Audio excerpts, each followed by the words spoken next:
sampai 20 menit dimulai dari sekarang. Ya, Assalamualaikum warahmatullahi wabarakatuh. Selamat sore buat teman-teman semuanya. Saya panggil teman-teman karena mungkin usia kita nggak berbeda jauh. Jadi hari ini saya akan menjelaskan tentang materi 7 Tools dalam masalah kualitas. Dan saya dari Departemen Statistika Bisnis Fakultas Vokasi TS. Sebelumnya saya mau memperkenalkan diri dulu. Jadi ini nama saya Muhammad Nurul Mansyah, STMMT. Saya kelahiran Surabaya tanggal 31 Januari 1997. Tidak beda jauh bukan dengan teman-teman semuanya ini. Kemudian ini kebetulan saya karena mirip seperti Pak Rizal tadi tidak menemukan foto terbaru. Kalau Pak Rizal tadi fotonya bareng-bareng, saya mengambil foto sekitar 10 tahun yang lalu. Jadi rambutnya kelihatan beda sudah cukup signifikan ya. Kemudian dari saya backgroundnya nggak ada statistika sama sekali, malah S1-nya di Teknik Industri ITS, S2 kemudian ambil yang multidisiplin di Analitika Bisnis MMT ITS. Nah ini biasanya jadi pertanyaan buat teman-teman, Pak kenapa kok bisa jadi dosen statistika bisnis dan sebagainya ya? Jadi kebetulan di statistika bisnis ini mulai semester depan akan membuka prodi baru yaitu analitika logistik terapan itu.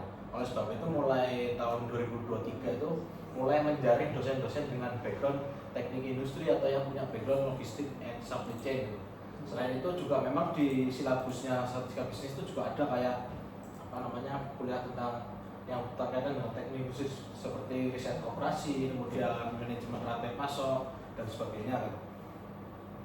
Nah, kemudian ini saya masuk ke materi, yaitu ini masuk ke materi yang ke CPNK sekian. Kenapa saya masukkan sekian? Karena saya berbeda dengan yang lainnya. Kalau yang lainnya itu mengambil ke materi-materi awal, justru saya mengambil materi yang di tengah atau bahkan di akhir gitu. Karena saya sesuai dapat materinya gitu. Jadi CPNK-nya itu dapat menerapkan 7 Tools dalam masalah kualitas gitu. Indikatornya dapat menggunakan 7 Tools untuk menyelesaikan masalah kualitas suatu proses gitu. Dalam mata kuliah pengantar teknik sistem industri yang nantinya tentang masalah kualitas ini akan dilanjutkan di semester 4 yaitu pengendalian kualitas statistika. Nah ini saya mulai masuk ke materi itu apa definisi dari kualitas. Definisi dari kualitas itu ada 3 basis ya, ada basis pengguna atau customer, manufaktur sama produk gitu.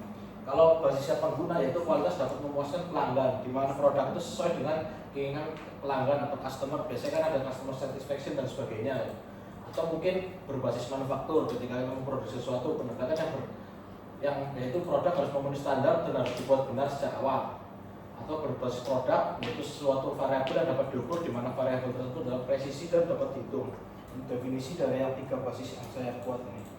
Kemudian ini ada definisi kualitas yaitu kemampuan sebuah produk atau jasa untuk memenuhi kebutuhan pelanggan.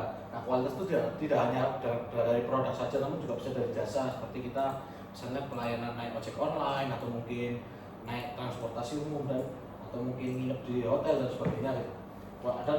Kemudian saya bagi menjadi kualitas yaitu dari rancangan dan kecocokan. Yaitu kalau rancangan yaitu kualitasnya dari awal telah dirancang atau baik atau tidaknya. Contoh, suatu mobil memiliki 2000 cc akan lebih nyaman dibandingkan dengan mobil 1000 cc ketika perjalanan jauh gitu. Nah itu kan bisa kita coba, kita naik Innova atau mungkin naik mobil SIGC, kalau ditolak kerasa bedanya gitu.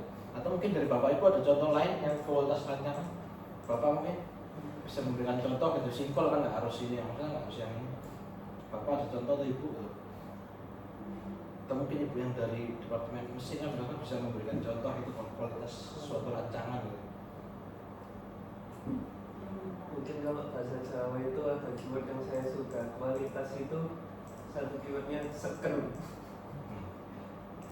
Seken itu tidak kocak-kocak. Seken.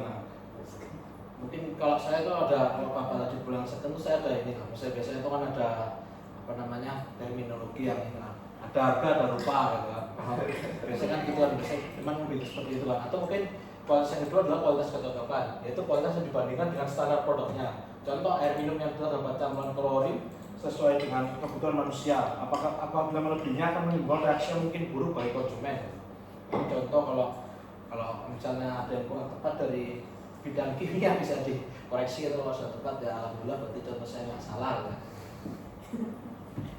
Nah ini ada alasan ilmiah kualitas ketiga, yaitu pertama akan buat reputasi perusahaan. Reputasi perusahaan itu mengikuti kualitas, apakah perusahaan itu barangnya baik atau buruk gitu, baik dari produsen ataupun brandnya itu sendiri. atau mungkin pihak distributor juga gitu. Karena kan kita kalau tahu misalnya kita menyebut suatu produk gitu ya, brand laptop atau brand handphone, itu pasti diingat pertama tuh kualitasnya, atau mungkin bisa brandingnya tadi kalau seperti di mata kuliah manajemen strategi gitu, atau tadi visi ya tadi yang maksudnya visi. Kemudian ada kehandalan produk, membuat standar produk dan melarang produk yang tidak dapat memenuhi standar. Yang kedua yang ketiga adalah keterlibatan global, yaitu perusahaan yang bersaing secara efektif di ekonomi global. Produk mereka harus memenuhi ekspektasi dan kualitas, desain dan harga secara global. Produk yang berkualitas rendah akan mengurangi keuntungan perusahaan dan neraca pembayaran suatu negara. Nah ini bagaimana caranya untuk meningkatkan kualitas ada dua, yaitu pertama responnya baik, harga fleksibel, saluran atau baik, kemudian ada produktivitas meningkat, kemudian ada biaya rework dan scrap yang lebih rendah. Ya karena kalau misalnya membuat sesuatu itu kalau misalnya tidak sesuai quality control dan demand-nya tidak sesuai akan mengulangi lagi, serta biaya garansi lebih rendah yang outputnya akan meningkatkan keuntungan. Nah ini adalah namanya biaya kualitas atau cost of quality. Cost of quality adalah biaya kita melakukan hal yang salah, yaitu harga yang harus dibayar karena tidak sesuai dengan standar. Nah ini ada yang pertama ada biaya pencegahan, yaitu biaya yang terkait dengan mengurangi komponen atau jasa. Jadi ini untuk mengurangi errornya itu bisa dari humannya atau mungkin dari quality-nya gitu. Biasanya kita memberikan pelatihan atau program peningkatan kualitas gitu. Kalau misalnya kan kayak pegawai-pegawai itu dilatih dulu di pabrik agar tidak misalnya pelatihan ngecor atau kelas dan sebagainya itu. Kemudian ada biaya penaksiran, yaitu biaya dikaitkan dengan proses evaluasi produk, proses komponen dan jasa.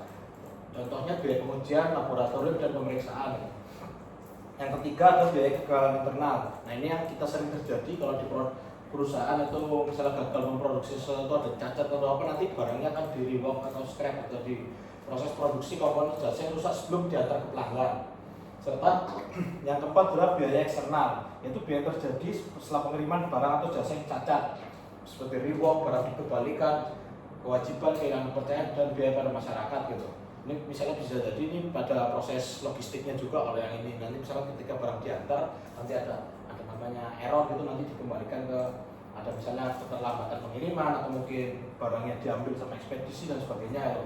Karena kan sering kita lihat terjadi ya, misalnya kita buat para generasi sekarang yang sering belanja di e-commerce itu sering kan barangnya nggak nyampe atau barangnya kirimnya ke Surabaya tapi lewat Solo dulu gitu dan sebagainya gitu. Itu sudah sering terjadi gitu. Hanya ada standar kualitas internasional yang kita pakai di mata kuliah ini itu ada dua, yaitu ISO 9000, itu untuk standar sistem manajemen mutu, yaitu suatu set prosedur untuk mencakup semua proses bisnis penting dalam bisnis. Adanya pengawasan dan dalam proses pembuatan untuk memastikan bahwa sistem menghasilkan produk-produk berkualitas, tersimpannya data-data arsip dengan baik, kemudian ada pemeriksaan barang-barang yang telah diproduksi, mencari unit yang rusak, sertai perbaikan yang benar, serta meninjau efektifan tiap proses. Kedua ada ISO 14000, yaitu seperangkat standar internasional di bidang manajemen lingkungan yang untuk membantu organisasi di dunia efektivitas kegiatan. Kebanyakan mereka membahas tentang lingkungan dari sistem manajemen lingkungan, audit lingkungan, evaluasi kinerja lingkungan, eco-label dan kajian daur ulang hidup produk. Nah ini kemudian kita masuk ke materi selanjutnya, TQM atau Total Quality Management, yaitu merupakan pengelolaan suatu organisasi sehingga unggul dalam suatu produk dan jasa yang penting bagi pelanggan. Konsepnya ada 7 ini, yaitu ada perbaikan kesinambungan atau continuous improvement, kemudian Six Sigma, pemberdayaan pekerja, benchmarking, just in time, kunci dan pengetahuan tentang TQM. Nah ini ada namanya continuous improvement, yaitu ada empat proses, yaitu plan, do, check, action atau biasanya disebut PDCA. Kemudian ada Six Sigma. Nah ini buat generasi sekarang ya kayak Z atau Alpha itu kan sangat familiar dengan kata-kata Sigma itu. Nah sebelum dibuat ya, kalau biasanya cuma dipakai buat bercandaan, nah ini sekarang kita mempelajarinya buat sesuatu yang kita pakai di mata kuliah gitu. Dan itu Six Sigma itu sebuah program untuk mengurangi cacat sehingga mengurangi biaya, menghemat waktu dan meningkatkan kualitas pelanggan. Ada namanya DMAIC, yaitu Define, Measure, Analyze, Improve, and Control. Kemudian ada pemberdayaan pekerja, yaitu membangun jaringan komunikasi, membuat para pekerja terbuka dan mendukung. Ini akan tanggung jawab dari manajemen ada ini, dan membangun organisasi yang mulai tinggi. Kemudian ada namanya benchmarking. Benchmarking itu membandingkan dengan pihak lain yang lebih baik gitu. Biasanya menetapkan mana yang jadi benchmarking, membantu tim, mengidentifikasi mitra, mengumpulkan dan menganalisis informasi yang berkaitan, mengambil tindakan, serta menciptakan struktur organisasi formal. Kemudian dibangun just in time. Just in time itu yaitu tepat pada waktunya itu mengurangi, memangkas biaya kualitas, meningkatkan kualitas, serta kualitas yang lebih baik, yaitu peserta lebih sedikit serta just in time lebih baik dan mudah digunakan. Kemudian ada namanya taguchi, yaitu menghilangkan kondisi yang kurang baik dan bukan menghilangkan, mengurangi lebih tepatnya. Serta pengetahuan TKM, maka pekerja harus mengenal perangkat TKM yang terdiri dari 7 perangkat. Mungkin sekian dari saya karena keterbatasan waktu hari ini. Jika ada pertanyaan nanti bisa lanjut, bisa di grup kelas atau di WA. Wassalamualaikum warahmatullahi wabarakatuh. Yang terakhir ini lebih semangat ya pembukaannya. Oke. Pemanasannya lama. Oh ya. Oke, terima kasih.